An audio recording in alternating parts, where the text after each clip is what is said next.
Buletin Didik 10 September bersama saya Zaiti Zubir. Assalamualaikum dan salam hormat. Kelonggaran prosedur operasi standard SOP apabila beralih ke fasa endemik COVID-19 menjelang akhir bulan depan bukan kebebasan mutlak tetapi menuntut kepekaan semua pihak. Kita perlu bekerjasama bagi mengelak tercetus gelombang baharu virus sehingga mengakibatkan tekanan luar kawalan terhadap sistem kesihatan negara. Laporannya bersama Wan Zairul Azri, Wan Muhammad Sudin. Pandemik dan endemik. Istilah kesihatan yang dahulunya jarang didengar namun kini menjadi topik bualan ramai. Pandemik merujuk kepada kejadian penyakit dengan bilangan kes melebihi kadar biasa yang berlaku di banyak negara dan wilayah seluruh dunia membabitkan populasi besar. Lazimnya ia disebabkan jangkitan penyakit baru. Endemik pula kejadian penyakit yang sentiasa wujud dalam masyarakat atau sesuatu tempat. Penyakit ini dijangka sentiasa ada dan kes pada kadar stabil serta rendah. Memetik kata-kata Menteri Kesihatan Khairy Jamaluddin, fasa endemik bermula pada akhir Oktober dengan kadar imuniti kelompok diharap mencapai 80%. Bahasa mudahnya, kita hidup dengan virus. Sedia atau tak sedia, kita kena sedia kerana satu dunia telah berubah ke fasa endemik yang mana kita tidak boleh menunggu lagi kerana sekiranya kita tunggu lagi ia akan menyebabkan keruntuhan ekonomi, sosial dan sebagainya.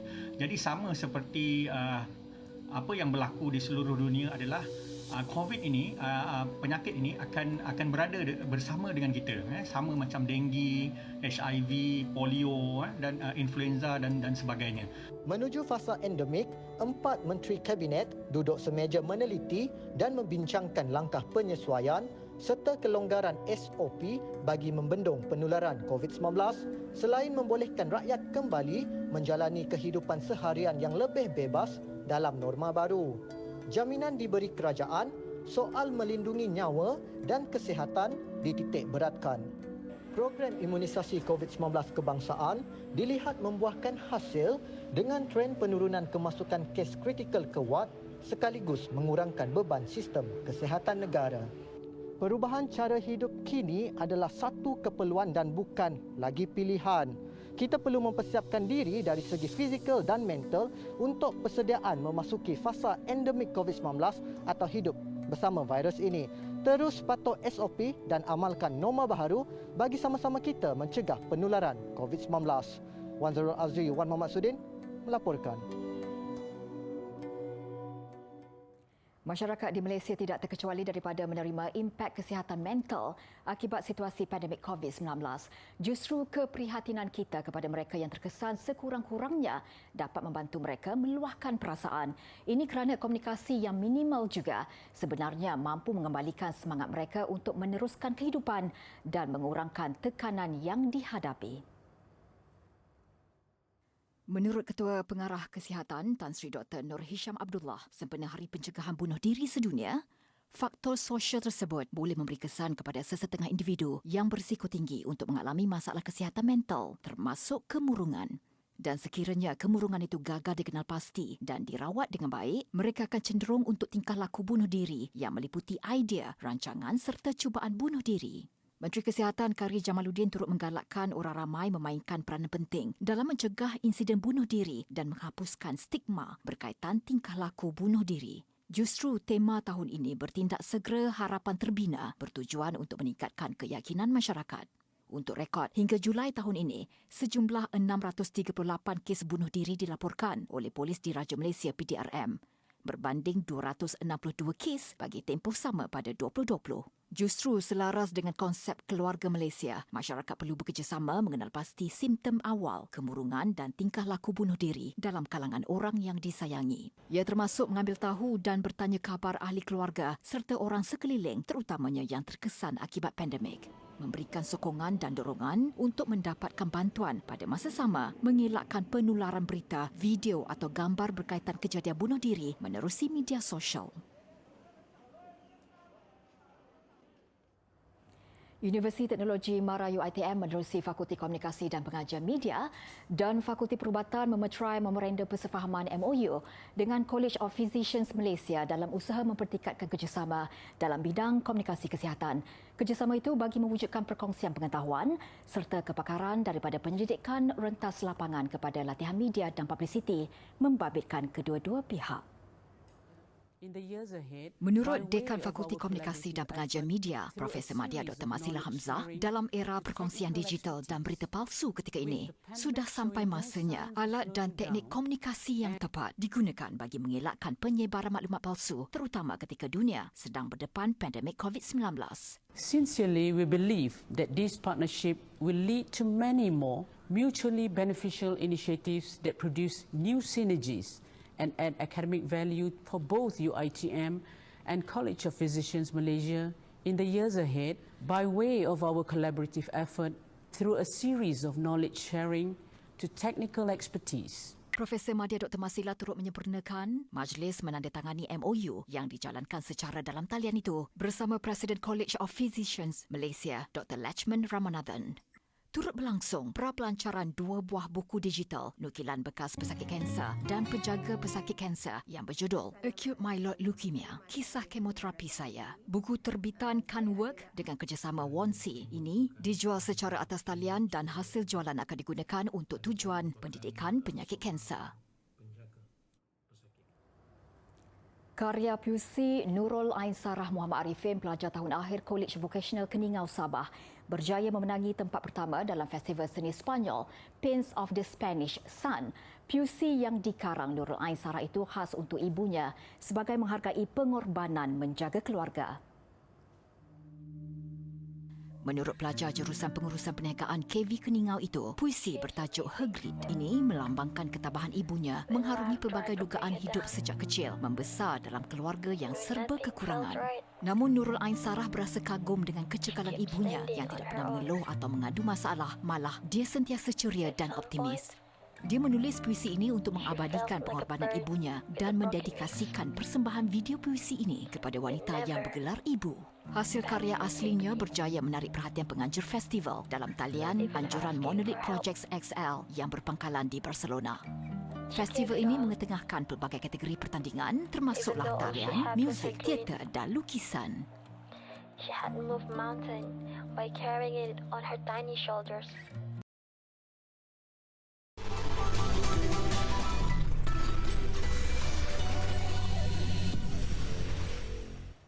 Bersua kembali, 100 pelajar yang terjejas akibat banjir susulan fenomena kepala air di kaki Gunung Jerai menerima bantuan daripada Yayasan Pelajar Amara. Bantuan berupa barangan peralatan persekolahan dan wang tunai itu disampaikan kepada pelajar di Merbuk Kedah yang kehilangan barangan itu selepas dihanyutkan arus deras. Ia disampaikan di bawah skim Dana Ehsan Pendidikan. Untuk kita salurkan kepada mereka yang terlibat dengan bencana di kawasan-kawasan yang telah pun kita kenal pasti, terutamanya di kawasan Merbuk ni. Dan saya fikir dalam keadaan fasa 2 nanti ini sudah pastilah saya sebut tadi tentang emosi anak-anak kita. Pertama ialah emosi tak dapat belajar, PKP. Dan masa yang sama juga emosi apabila dilanda bencana. Jadi saya ingin menyatakan rasa keprihatinan Yayasan Pelajar Amara. Dan ini juga sebagai satu sumbangan yang sederhana, mudah-mudahan sempurna kepada mereka anak-anak yang bakal menerima sumbangan tadi. Bantuan disampaikan dengan kerjasama Pejabat Pendidikan Daerah Kuala Muda Yan melibatkan pelajar dari 9 buah sekolah. Program khidmat masyarakat selama 3 hari ini turut melibatkan penyampaian peranti elektronik kepada 10 pelajar di Sekolah Kebangsaan Sungai Petani. Misi bantuan ini melibatkan kos berjumlah RM57,000. Dan sehingga September, YPM telah menjalankan program CSR pendidikan di Kedah melibatkan 4,325 pelajar dengan kos pelaksanaan lebih RM312,000. Istimewanya tulisan Jawi, ia pernah menjadi medium perantaraan utama yang digunakan masyarakat di Nusantara khususnya Tanah Melayu. Tahukah tulisan Jawi juga mengalami beberapa proses perubahan dari sudut ejaan termasuk sistem ejaan Jawi Pakatan dan sistem ejaan Jawi Zabba yang diambil dari nama Tan Sri Zainal Abidin Ahmad atau lebih dikenali sebagai Pendeta Zabba. Menerusi perkongsian di Forum Santai Jawi Anjuran Dewan Bahasa dan Pustaka, menurut Muhammad Nasir Arsyad atau Ustaz Nasir yang sudah berkhidmat sebagai guru pendidikan Islam lebih dari 30 tahun, tahun 2005 merupakan titik mula tulisan Jawi kembali mendapat tempat dalam kalangan pendidik serta para pelajar. Pelaksanaan sistem JHAF dan KAFA pada ketika itu merupakan antara cara memperkasakan pendidikan Islam. JCOF tu kalau kita tengok, kataan JCOF itu pun JQAF, JCOF itu kecil tetapi berada di depan. Sebab J itu ialah Jawi. Kenapa tak Quran, kenapa tak Arab, kenapa tak Fardu Ain di depan, tapi Jawi. Itu menunjukkan Jawi ni semaraknya nak hidupkan balik. Seperti yang kata moderator lah, Ustazah kata, kenapa perjanjian Pangkuh dengan Belanda pun tulis Jawi. Orang Belanda tahu ke Jawi. Tapi itu tulis orang Melayu. Pada saya, kita kena hidupkan. Tambahnya, kurikulum JHAF melibatkan Jawi, Al-Quran, Bahasa Arab dan Fardu Ain termasuk ulum syariah, akidah, akhlak, ibadah, sirah selain bestari solat menjadi teras. Manakala kurikulum KAFA pula lebih khusus kepada penekanan sirah, fiqh, tajwid, khat, Al-Quran, akhlak, Bahasa Arab dan Tauhid.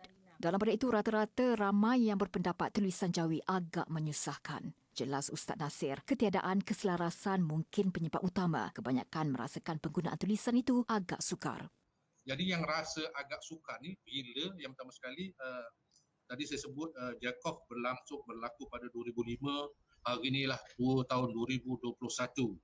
Maknanya anak murid JCOF yang berumur 7 tahun ketika itu hari ini dah berumur antara 23 dan 24 tahun. Maknanya dah jadi, kalau yang dah kahwin dah jadi mak bapak lah. Maknanya secara langsung mereka memang dah terima ejaan Jawi baharu. Bukan jauh, saya nak kata bukan Jawi baharu, sebenarnya Jawi yang diselaraskan. Baharu Jawi sebab daripada dulu sama aja. Dia tak ada masalah. Dia boleh baca, boleh tulis. Cumanya baca dapat ilmu, tulis je tak mengikut kaedah. Itu je. Justru para pendidik terutamanya perlu lebih bijak dalam menjadikan tulisan Jawi suatu kebiasaan dalam penggunaan harian.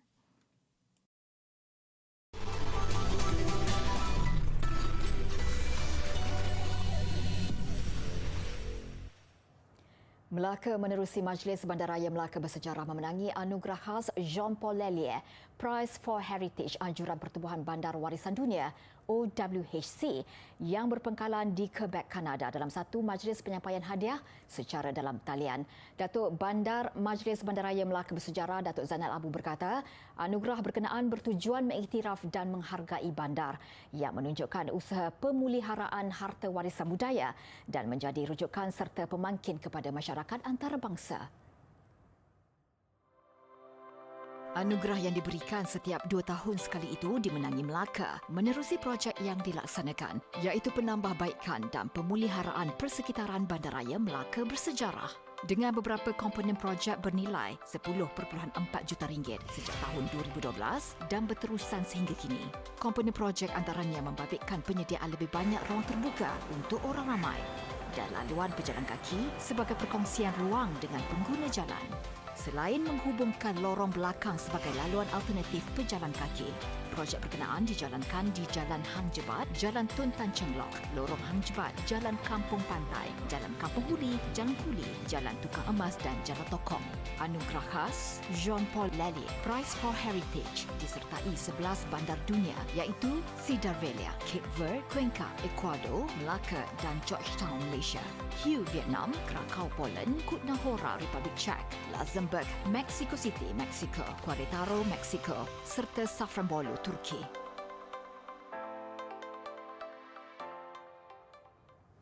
Bagi yang sudah biasa dengan kardio, pasti mengetahui senaman planking dan kebiasaannya rutin planking hanya mengambil masa beberapa minit sahaja. Namun, bagaimana pula planking yang berterusan melebihi 9 jam? Itu yang dilakukan seorang lelaki dari Australia, Daniel Skelly, untuk mencipta rekod dunia. Kesakitan dirasai Skelly tak kalah bertahan dengan lama dalam posisi planking ini. Nyata misi hampir mustahil untuk dilakukan mana-mana individu. Seawal minit ke-14, Skelly sudah merasakan betisnya seakan terbakar. Selain penat keseluruhan otot badan, terutamanya di bahagian abdomen, memasuki tempoh masa 6 dan 7 jam, badan Skelly mula menggeletar sebelum muntah. Dan akhirnya Skelly menutup catatan rekod dunia baharu 9 jam 30 minit 1 saat. Sekaligus memadam rekod lama dipegang oleh George Hood 8 jam 15 minit 15 saat. Ia percubaan kedua sekali selepas percubaan pertama pada 18 Jun lalu gagal atas masalah teknikal. Skelly yang merupakan pengidap sindrom kesakitan kronik CRPS susulan patah tangan kiri ketika usianya 12 tahun memaklumkan percubaan memecah rekod dunia ini seiring dengan misi menyebarkan kesedaran tentang penyakit berkenaan juga memberi inspirasi kepada orang ramai supaya tidak mudah mengalah meskipun terdapat kekurangan diri.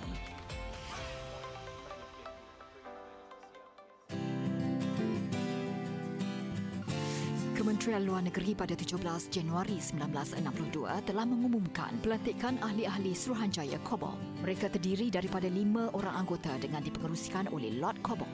Suruhanjaya ini bertanggungjawab mendapatkan pandangan penduduk Sabah dan Sarawak mengenai gagasan Malaysia sekaligus menyediakan usul berdasarkan kepada pendapat dan kehendak rakyat di kedua-dua negeri itu. Mereka dikatakan telah berjumpa dengan lebih 4,000 orang penduduk dan menerima 2,200 memorandum serta surat sepanjang tinjauan dilakukan dari bulan Februari hingga April 1962. Laporan Suruhanjaya Kobol seterusnya dikemukakan kepada Kerajaan Persekutuan Tanah Melayu dan British pada bulan Jun 1962. Ia menyaksikan pembentukan Malaysia direalisasikan pada 16 September 1963.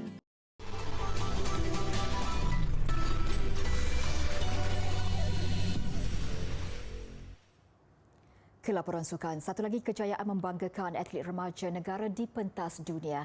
Kali ini menerusi skuad Equine remaja yang meraih pingat perak pada kejohanan kuda lasak remaja dunia 2021 Persekutuan Equestrian Antarabangsa di Ermelo, Belanda semalam. Penampilan sulung pada saingan kelas dunia nyata bukan alasan. Skuad Equine negara yang dibarisi Muhammad Faris Haikal, Muhammad Hassan Saari, Muhammad Yusuf Luqman Zakaria, Nur Khasrina Amani Zakaria dan Anur Muhammad Imran Irfan Anwar mencatat masa 19 jam 11 minit 16 saat di belakang juara Perancis. Manakala Belgium meraih gangsa. Kejohanan kuda lasak remaja dunia 2021 meliputi jarak sejauh 120 km. Ia menyaksikan 16 negara mengambil bahagian membabitkan Equine remaja berusia 14 hingga 21 tahun. Lengkap 2 dos suntikan vaksin. Itu ketegasan Konfederasi Hoki Malaysia MHC buat setiap pemain yang akan menyertai 2 pertandingan Liga Hoki Remaja dan Piala Tun Razak yang dijadual bermula pada November nanti. We follow whatever NCAM rules, MSN, everything, that you must have 2 dos. Kita mesti tapi sekurang-kurangnya memang ikut prosedur sekarang 2 dos. Tanpa 2 dos, you will never allowed to join the tournament. Menerusi sidang media jawatankuasa pertandingan Konfederasi Hoki Malaysia MHC secara dalam talian hari ini, MHC akan meneruskan penganjuran 2 kejohanan penting seperti yang dirancang. Piala Tun Abdul Razak akan dilangsungkan bermula 10 November hingga 20 November 2021. Manakala Liga Hoki Remaja Kebangsaan 2021 pada 26 November hingga 2 Januari 2022. Pendaftaran bagi Liga Hoki Remaja yang dibuka sejak 7 September akan ditutup pada 21 September ini. Manakala permohonan pasukan bagi menyertai saingan Piala Tun Abdul Razak 2021 pula akan dibuka pada 17 hingga 30 September ini. Saingan Hoki Liga Remaja Kebangsaan tahun lepas terpaksa dibatalkan berikutan pandemik COVID-19. Bagaimanapun, Piala Tun Abdul Razak 2020 tetap dilangsungkan menyaksikan Perak menjuarai kategori lelaki manakala Pahang mengungguli kategori wanita. 3 lagi aksi bola sepak Liga Perdana berlangsung malam ini. Pastinya paling mendebarkan pertemuan Sarawak United FC menentang Negeri Sembilan FC yang bakal menjurus kepada juara Liga.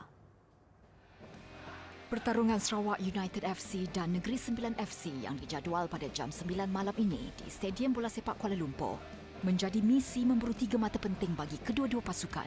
Berbagi satu perlawanan, sekiranya Sarawak United menang, gelaran juara sah milik mereka. Namun andai perlawanan berakhir dengan keputusan seri atau kemenangan, ia berpihak Negeri Sembilan FC. Gelaran juara hanya akan ditentukan pada perlawanan terakhir, masing-masing pada 18 September ini. Yang pasti peluang seimbang buat kedua-dua pasukan dengan mengambil kira pertemuan pertama yang berkesudahan seri 1 sama.